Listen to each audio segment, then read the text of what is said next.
بسم الله الرحمن الرحيم محمد رسول الله على رسول الله درس بخاری شریف میں کتاب القدر امام بخاری رحمہ اللہ نے ایک بات ہدایت سے متعلق مانتا ہے کہ ہدایت اللہ ہی کے فضل سے ملتی ہے۔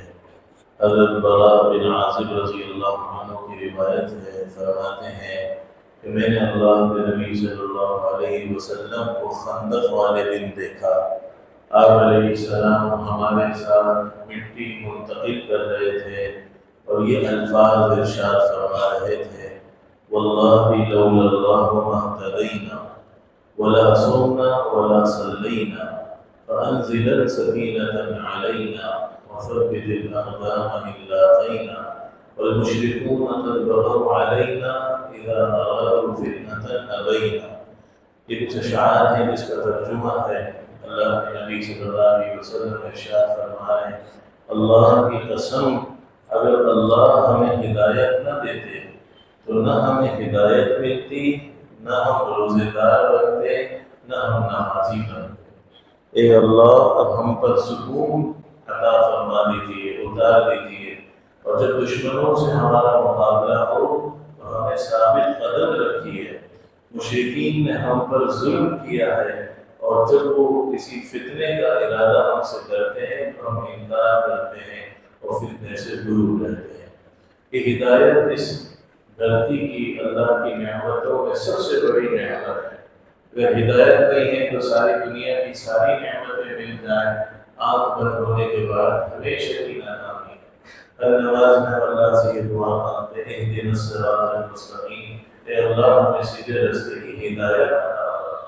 اب امام بخاری اس باب میں یہ فرما رہے ہیں کہ یہ ہدایت اگر کسی کو مل گئی، سیدھے راستے پر چلنے کی توفیق مل گئی، تو یہ صرف اللہ کا فضل ہے۔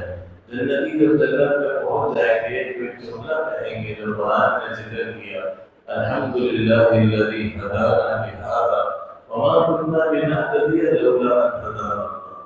تمام تعریفیں اس اللہ کے لیے ہیں جس نے ہمیں سیدھے راستے کی ہدایت دی۔ اگر اللہ ہمیں ہدایت نہ دیتے ہمیں جنت کا راستہ نظر بھی نہیں آ سکتا۔ تو یہ ہر وقت ہم نے دل میں یہ اللہ کا شکر ادا کرنا ہے اور اللہ سے مزید ہدایت کی توفیق مانگنی ہے۔ اور اس بات کو بھی قرآن نے سکھایا: ربنا لا تزغ قلوبنا بعد إذ هديتنا۔ اللہ سے یہ دعا مانگو کہ اللہ ہدایت ملنے کے بعد ہمارے دلوں کو ٹیڑھا مت کرنا، ہمیں دوبارہ گمراہی کی طرف مت لینا۔